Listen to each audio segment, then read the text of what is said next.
Bonjour à tous chers mortels, c'est Dragma, on se retrouve, ça y est, enfin je représente des animés, ça fait un bail que je devais en parler, sauf que là, je vais faire un petit peu sous le format d'avis manga, c'est-à-dire que je ne peux pas vous montrer trop d'images, parce que là il y a les droits d'auteur et ça va être très compliqué. Donc je ne vais faire que résumer ce que j'ai vu et ce que j'ai pensé d'un animé. Donc là je regarde beaucoup ces derniers temps et je le regarde assez vite en plus, donc je pourrais vous en présenter pas mal. Je vais essayer de le faire un petit peu tous les samedis.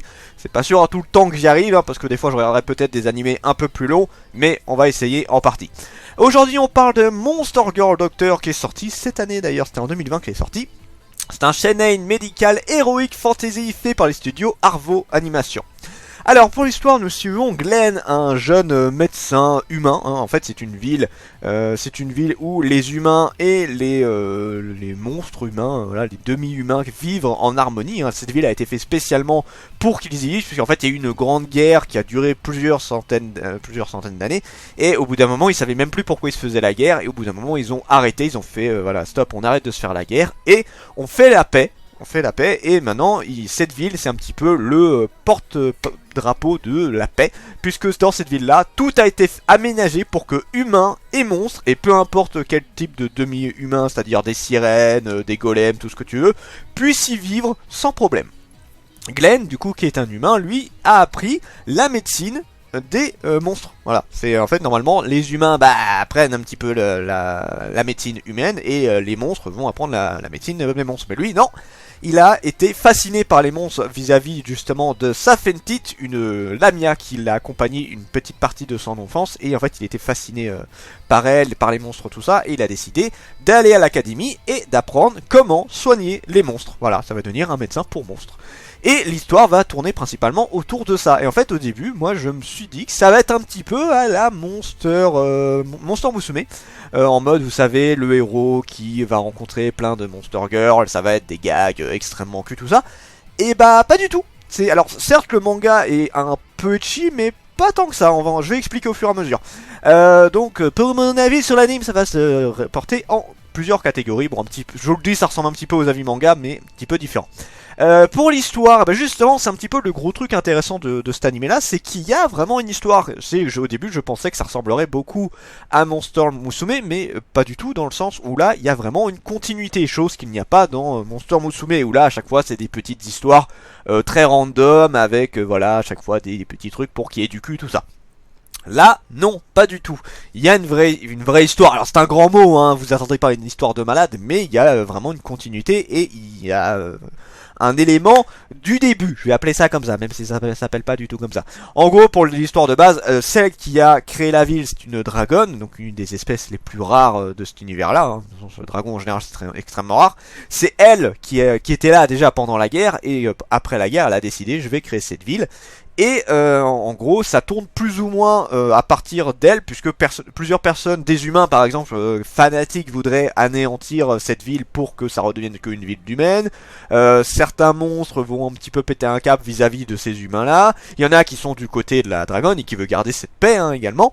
Et du coup voilà, ça va tourner un petit peu autour de ça. Glenn, lui à la base il a juste son petit cabinet avec Safentit qui est en kiff total, hein, sur Glenn, hein, je le précise dès le début. De toute façon c'est dit, je vais pas trop vous spoiler sur l'animé, mais juste pour vous expliquer un peu.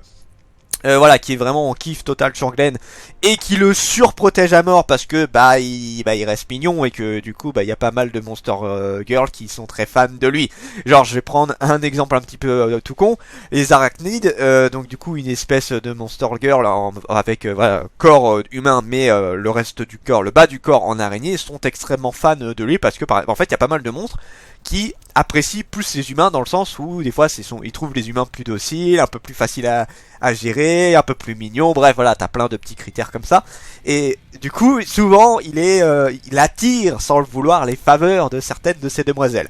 Après, comme je le disais, le manga est pas si chic que ça. Alors il y a beaucoup d'allusions en mode voilà, si t'as l'esprit très mal placé comme moi, oui tu vas avoir des allusions extrêmement bizarres. Genre je vais prendre un exemple tout con, à un moment donné il gérait une sirène, qui restait très longtemps en dehors de l'eau et du coup bah ça lui faisait pas forcément du bien parce que les sirènes c'est plus aquatique. Et à un moment du coup il l'examinait, bon il a examiné un peu tout, la bouche, voilà, le corps, tout ça. Et à un moment donné il a examiné ses bronchies. Voilà, si vous savez un petit peu comment c'est foutu, voilà c'est. Et en fait le truc c'est que quand il a mis ses doigts dedans, c'était juste par raison médicale, hein, il avait aucune mauvaise pensée, hein, c'était il examinait pour voir si elles étaient pas trop sèches, s'il y avait assez de mucus, ce genre de truc là. Et ben ouais, t'avais l'impression qu'il lui faisait un petit doigtage là. C'est voilà, quand t'as l'esprit mal placé, forcément tu vas voir cette scène. Et je pense que cette scène a été faite également pour que tu aies ce genre d'allusion, tu vois. Mais c'est pas le but en fait, c'est ça qu'il y a pas vraiment. En vrai, j'ai dû voir 3-4 scènes comme ça sur les 12 épisodes de l'animé. Il y a dû avoir 3-4 scènes un petit peu comme ça. Genre je prends un autre exemple, à un moment il y a une centaure qui se fait qui pète un câble parce que on doit lui mettre des fers et elle a pas envie, elle panique et à un moment du coup ça fait une petite l'a arrêté en l'entortillant avec son corps de lamia pour la stopper et elle lui a mis sa queue dans sa bouche en lui disant ferme ta gueule parce qu'elle arrêtait pas de gueuler, elle en pouvait plus, c'est bon stop, tu fermes ta gueule. Et encore une fois, quand t'as un esprit mal placé, tu vois cette scène d'un point de vue très bizarre, alors que non, pas du tout, il y avait rien de sexuel là-dedans. Mais encore une fois, je pense que l'animé a ce côté un petit peu, voilà, c'est voulu, mais on n'est pas dans du sexe, tu vois, il n'y a aucune scène de sexe, la seule scène qui est un petit peu particulière, elle est plus vers les 3/4 de l'animé, et encore une fois, ouais, c'est dans les 3-4 scènes, mais voilà, à part ces 3-4 scènes, bah, le manga reste assez soft dans l'ensemble.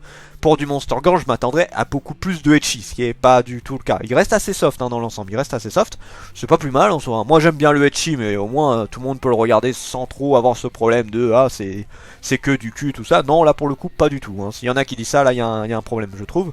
Voilà, là ça va être à chaque fois. En fait, il s'occupe des patients qu'il y a dans son cabinet et des fois il va être appelé à certains endroits parce que il y a eu un problème en particulier et du coup il va devoir s'en occuper. Des fois il va être lié justement à cette fameuse dragonne qui s'occupe de la ville. Genre à un moment il y a sa garde du corps qui est une golem plus une Frankenstein de ce que j'ai vu au niveau du style. Il va s'occuper de la gérer parce que bah, son corps est un petit peu foutu bizarrement. C'est un peu un bordel, je vous spoil pas trop vis-à-vis de ça. Mais voilà, il va s'occuper d'elle et ça va la relier à la dragonne. À un moment donné, il va carrément s'occuper de la dragonne. Bref, mais en fait, il y a vraiment une continuité sur l'histoire et on a plus ou moins une fin. C'est pas une fin, je pense, parce que je pense que le manga est beaucoup plus long que ce qui en est. Là, en fait, là, on est arrivé à la fin du manga, de l'animé, excusez-moi. On a un truc qui pourrait presque faire une fin. Disons que j'étais pas trop triste. J'étais en mode, bah, c'était une fin d'animé agréable, tu vois. Bon, ça, à mon avis, c'est encore une fois un animé un petit peu promotionnel.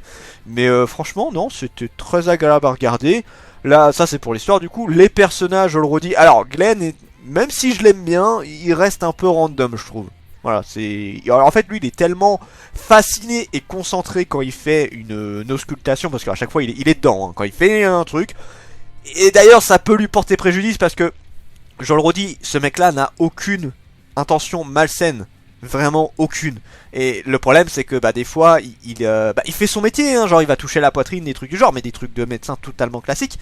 Sauf que des fois il touche des endroits sur une Monster Girl un petit peu particulier qui en temps normal, je le redis, en tant que médecin ce n'est pas un problème, mais pour une femme qui a pas l'habitude de se faire toucher comme ça, bah, ça peut surprendre. Hein. Il fait que son métier, hein, je le redis, hein, même nous, hein, en tant qu'humain, quand on se fait tripoter par un médecin, bah, ça peut surprendre, mais en même temps, il fait son boulot. Hein.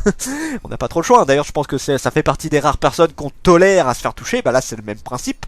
Mais du coup, bah ouais, il y a des moments, et en plus, il y a des endroits plus sensibles que d'autres. Genre, je vais prendre un dernier exemple. À un moment, il va tripoter une harpie sur les plumes parce qu'il voulait vérifier s'ils étaient en bon état, tout ça. Bah ouais, mais c'est un endroit qui est ultra sensible pour les harpies. Voilà, c'est des trucs comme ça, tu vois, rien de particulier, mais c'est comme ça. Et Glenn, voilà, il est sympa, mais sans plus. Je lui mets pas, voilà, c'est clairement pas mon personnage préféré. Safenti, d'ailleurs, que j'ai beaucoup plus apprécié à Glenn, c'est celle qui l'accompagne, hein, la mère. J'apprécie beaucoup, déjà, je la trouve super belle, et en fait, elle a un côté un petit peu mère. C'est marrant, hein, on sait qu'elle est amoureuse de lui, et qu'elle a plus ou moins le même âge que lui, en plus, hein, si je dis pas de conneries. Mais elle a plus un côté un petit peu maman, elle a surveillé tout ça. C'est assez drôle en soi. Moi, je l'aime bien. Et après on va rencontrer plusieurs personnages. La dragonne va beaucoup évoluer, surtout sur la fin. J'aime beaucoup la Frankenstein qui me fait beaucoup marrer. La sirène était très sympa. L'arachnide, là, je sens en plus c'est une amie de la Lamia, qui est très très cool. En fait c'est surtout les personnages secondaires que je trouve très sympas. C'est très agréable de les voir. C'est des petits personnages random, mais beaucoup plus sympa. En fait dès que tu les vois, tu vas les apprécier dans l'ensemble. Sauf une. Sauf une qui était... Mais on va dire que c'était voulu, il fallait qu'elle soit une casse-couille, tu vois. Non, dans l'ensemble, les personnages secondaires sont vraiment très très cool. Graphiquement, bon, il y a rien à dire, hein, c'est beau. Hein. De toute façon, en général, tu sais, quand à un point de vue un petit peu etchy, c'est un petit peu plus beau que la moyenne, parce que t'es là pour admirer tout ça. Et c'est extrêmement bien fait, surtout quand on est sur le détail. C'est-à-dire, bah justement, je reprends la sirène, quand tu vois les branchies, quand tu vois un petit peu le corps d'une Monster Girl, c'est extrêmement bien détaillé. Après, voilà, quand tu as des trucs un peu plus random, bah oui, il faut un peu moins de détails, mais c'est le principe. T'as l'habitude de ça dans les animés en général. Donc voilà, graphiquement, bon, il n'y a pas de quoi être halluciné de malade en me disant putain, ça pète la gueule et tout. Non, ça reste beau, ça reste très beau, il n'y a pas de problème, rien de faramineux, mais c'est agréable. Surtout, les balades dans la ville sont très agréables en soi. Les balades dans la ville sont très agréables. Là, franchement, ils n'ont rien à redire là-dessus. Donc en conclusion, pour cette petite animé Monster Girl Doctor, eh ben, c'était très sympa. C'est pas l'animé que je mettrais en mode ah c'était génial tout ça. Non, c'était très cool. Ça, je le mets. Bon, je saurais pas lui donner une note. Faudrait que je me refasse le principe de note là, que ce soit pour manga ou animé. Je vais lui donner un 14 quand même, un beau petit 14. Le 14 est mérité, je trouve. Il était cool. Voilà, c'était très très cool. Je sais pas s'il y aura une saison 2, je ne pense pas. En vrai, ça pourrait limite s'arrêter là. Hein. Clairement, ça pourrait s'arrêter là. Là, je n'ai pas de regret de le fait qu'il y ait qu'une seule saison à celui-là. Franchement, il n'y a pas de problème pour moi. Maintenant, à voir ce que ça va donner pour la suite. Si peut-être qu'on aura une suite, un de ces quatre. Moi, j'aimerais bien avoir le manga. Je suppose qu'il y a un manga chez nous. J'aimerais bien. J'aimerais vraiment bien avoir les mangas chez nous. Ça marcherait très bien. Hein. Pareil que Monster Girl, Monster Musume, ça marcherait extrêmement bien. Donc ouais, non. L'animé, voilà. Si vous aimez pas le ecchi, bah je vous le dis, il n'y a pas beaucoup, je le redis, il y a 3-4 allusions effectivement, et il va y avoir quelques petites scènes vite fait. En vrai, allez, je crois qu'il y a 5 grand max scènes vraiment très très particulières, mais sinon ça va, hein, c'est très soft. Hein. L'animé est vraiment très très soft d'un point de vue ecchi, peut-être que le manga est moins que ça, je sais pas, et plus ecchi je veux dire, mais là pour l'animé c'est très soft, et pour moi tout le monde, enfin... Pas des gamins bien évidemment, mais voilà, presque tout le monde peut regarder cet animé sans problème. Voilà, si vous aimez les Monster Girl, bah allez-y, foncez, franchement ça vaut le coup. Et après, bah je pourrais pas vous le conseiller spécialement pour l'histoire, parce que l'histoire est sympa, mais c'est pas une grosse histoire. Donc voilà, si vous voulez un petit animé marrant, sans prise de tête, avec des Monster Girl et un côté fantastique tout ça, oui, ça vaut clairement le coup pour moi. Voilà. Donc, eh bien voici, donc bon, j'ai pas trop l'habitude de présenter des animés, donc si vous avez des conseils, de genre des trucs que j'aurais dû plus parler, des trucs que j'aurais pas dû parler, des choses qu'il faudrait que je présente plus, tout ça, bah n'hésitez pas, je suis preneur pour des petits conseils. Sur ce, c'était Dragmer, et je vous dis à la prochaine, chers mortels.